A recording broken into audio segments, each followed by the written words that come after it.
Cuando una decide emigrar a otro país, tiene la esperanza de encontrar trabajo, tener amigos y echar raíces.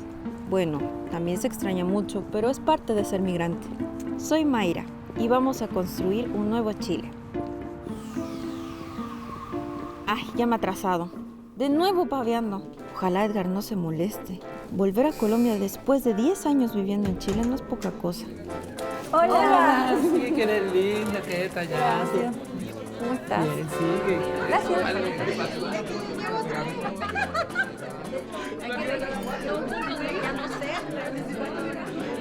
Atención, chiquillos, un minuto, por favor. Quiero agradecer a cada uno de ustedes por todos estos años de amistad. De verdad que dejo una parte de mi corazón aquí en Chile. Bueno, y no solamente dejas el corazón, también te dejas una platita acá en la FP, ¿ah?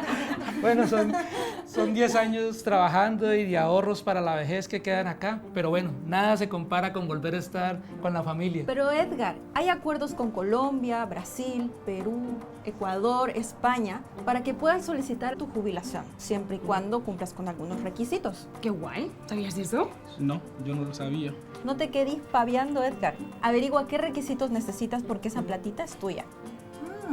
Ay, no hay que paviar, jubilados vivir cantando. Ay, no hay que paviar.